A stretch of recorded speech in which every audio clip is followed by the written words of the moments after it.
Hello जी, नमस्कार। आज इस नए वीडियो में हम चैप्टर 13 विद्युत धारा का चुंबकीय प्रभाव इसको पढ़ने जा रहे हैं। शुरू करते हैं इस वीडियो को। और इससे पहले हमने चैप्टर 12 कंप्लीट किया है, आप उसे भी पूरा देख सकते हैं। तो शुरुआत करते हैं, इंट्रोडक्शन, इसका परिचय जानते हैं कि विद्युत धारा, हमने पीछे ही अपना ये पाठ पढ़ा था कि विद्युत धारा किसे कहते हैं। तो उत्तर आया था, आवेश प्रवाह की दर को विद्युत धारा कहते हैं। अब इसका चुंबकीय प्रभाव जानते हैं कि विद्युत धारा का चुंबकीय प्रभाव क्या होता है। तो एक वैज्ञानिक हुए थे जिनका नाम था सर हैंस क्रिश्चियन ऑस्टेड। मैं उनका नाम लिख देता हूं, हैंस क्रिश्चियन क्रिश्चियन ऑस्टेड।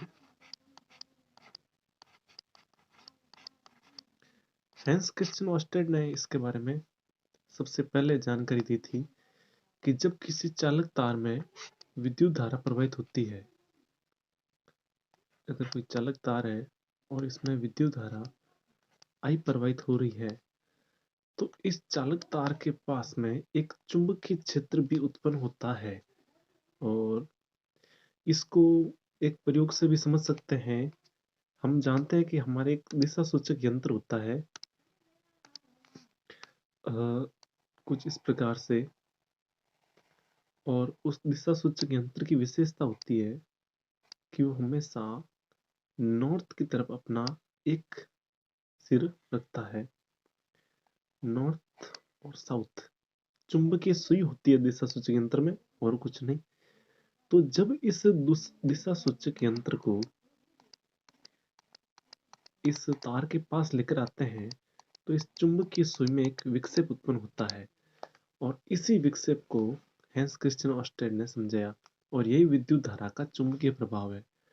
अर्थात जब कभी भी किसी चालक तार में से विद्युत धारा प्रवाहित होती है, तो उसमें से उसके आसपास एक चुंबकीय क्षेत्र उत्पन्न होता है।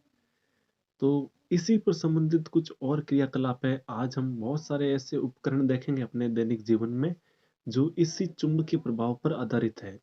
जैसे ओवन हो गया, इंडक्शन चूल्हा है, या फिर कोई भी ऐसी कोई भारी भरकम वस्तु उठानी है तो जिसके लिए इलेक्ट्रॉन मैग्नेटिक विद्युत चुंबक की आवश्यकता हो, या फिर जनरेटर है, मोटर है, सारे के सारे इसी सिद्धांत पर काम करते हैं।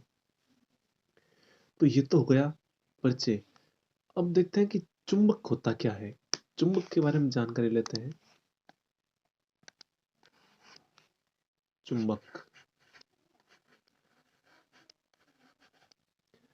सामान्यतः हम सब परिचित है इस शब्द से, चुंबक से। चुंबक एक प्रकार का ऐसा पदार्थ है जो लोह युक्त वस्तुओं को अपनी ओर आकर्षित करता है। यहाँ पर हम एक छड़ चुंबक को लेकर समझते हैं अपनी पूरी बात को।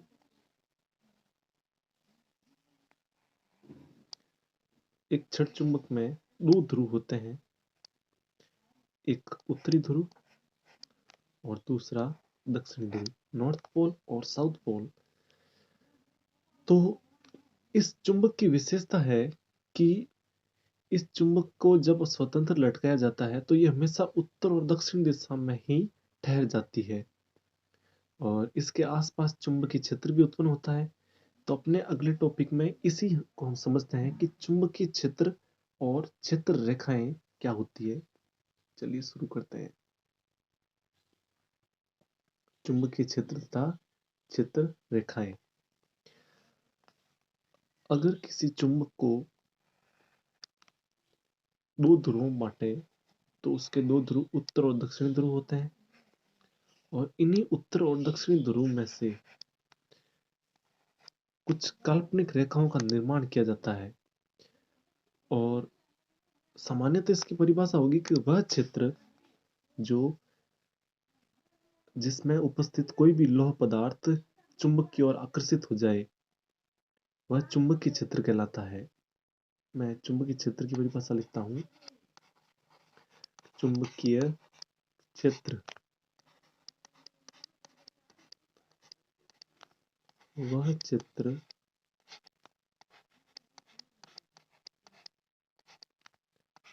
जिसमें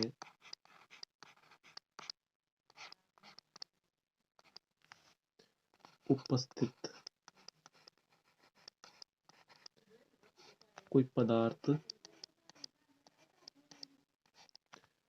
चुंबकीय बल का अनुभव करता है, चुंबकीय बल का अनुभव करता है,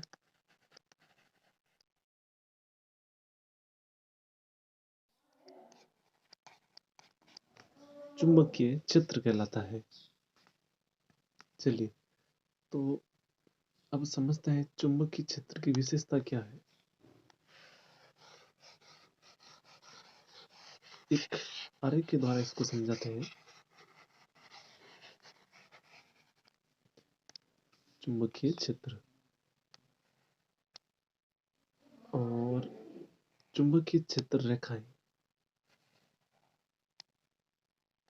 फिर से एक चुंबक बनाते हैं, ये नॉर्थ पोल, ये साउथ पोल। और चुंबकीय क्षेत्र रेखाओं की विशेषता है कि वो उत्तरी ध्रुव से निकलकर दक्षिणी ध्रुव में प्रवेश करती है। ये चुंबकीय क्षेत्र रेखाओं की दिशा होती है। कोई भी चुंबकीय क्षेत्र होगा उसमें जो काल्पनिक रेखाएं हैं जिनको हम चुंबकीय क्षेत्र रेखाएं या बल रेखाएं कहते हैं, ये उत्तरी ध्रुव से आएगी और दक्षिणी ध्रुव में प्रवेश करेगी, कुछ इस प्रकार से।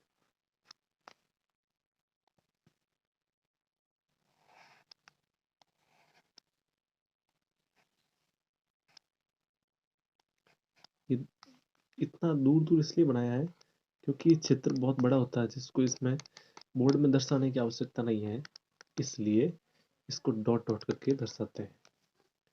लेकिन चुंबक के अंदर जो होता है वो चुंबकीय क्षेत्र की दिशा इसके विपरीत होती है, दक्षिणी ध्रुव से उत्तरी ध्रुव की ओर। तो ये चित्र हमें चुंबकीय क्षेत्र रेखाओं को दर्शाता है। इन सभी रेखाओं को ही क्या कहते हैं? क्षेत्र रेखाएं। चलिए, अब वापस एक नया टॉपिक लेते हैं। चुंबक और चुंबकीय क्षेत्र, ये आपने पढ़ा, चुंबकीय क्षेत्र रेखाएं पढ़ा। अब पढ़ते हैं कि विद्युत धारा का चुंबकीय प्रभाव में कुछ नियम है, जैसे दक्षिण हस्त नियम। ये क्या है, किसके संबंधित है, इसको जानते हैं। दक्षिण हस्त नियम,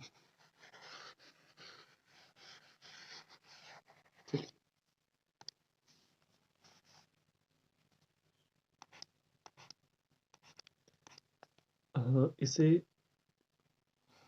दक्षिण हस्त अंगुष्ठ नियम भी कहा जाता है।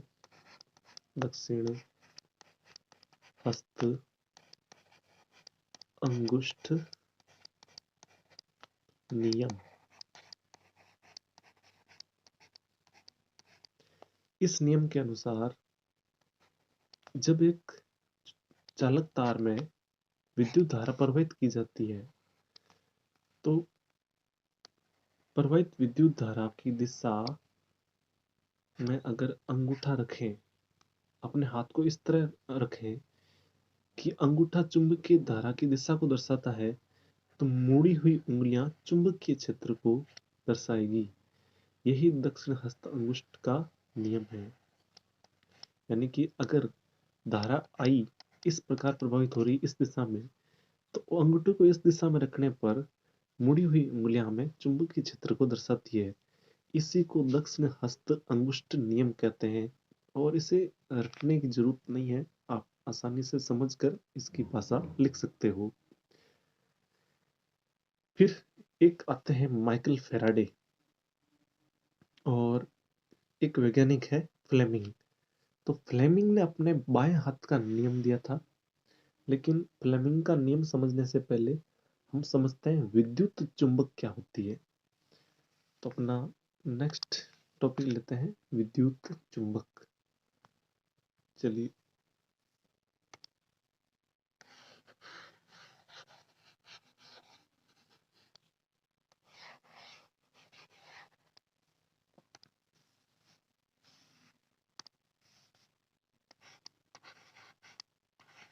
विद्युत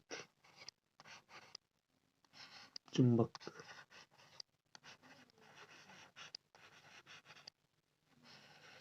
ओके, तो विद्युत चुंबक क्या होता है?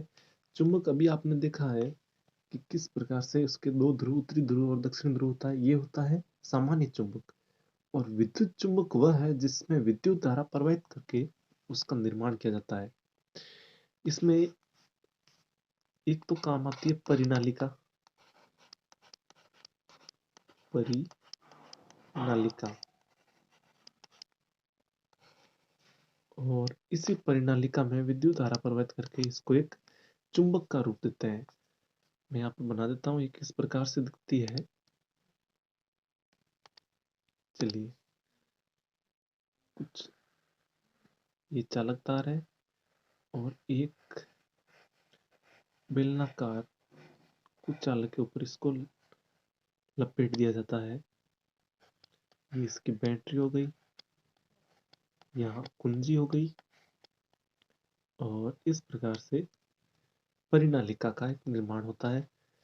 और इस परिनालिका की विशेषता होती है कि इसमें जो भी धारा प्रवाहित करेंगे वो उसके आसपास एक चुंबकीय क्षेत्र का निर्माण करती है, जो कि कुछ इस प्रकार होता है। यही विद्युत चुंबक है और इसका उपयोग भारी भरकम वस्तुओं को उठाने में, फैक्ट्रियों में आदि इसका उपयोग किया जाता है। और परिनालिका, ये जो आपको दिख रहा है बेलनाकार, इसी को परिनालिका कहते हैं। चलिए, अब अगला एक और शीर्षक, फ्लेमिंग के बाएं हाथ का नियम। और इसी से संबंधित हम समझेंगे विद्युत मोटर। फ्लेमिंग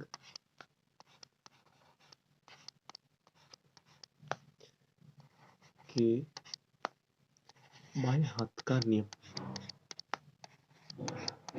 बाएं हाथ का नियम।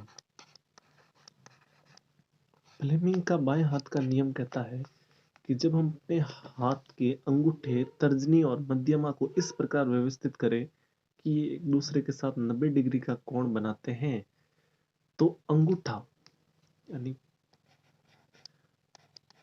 अंगूठा बल की दिशा को दर्शाता है, तर्जनी चुंबकीय क्षेत्र को दर्शाती है, चुंबकीय क्षेत्र, और जो मध्यमा होती है वो धारा की दिशा को दर्शाती है। यही फ्लेमिंग के बाएं हाथ का नियम है। तो आज के लिए इतना बहुत है। कल हम विद्युत मोटर और फ्लेमिंग के दाएं हाथ का नियम समझेंगे। चलिए, तब तक के लिए धन्यवाद।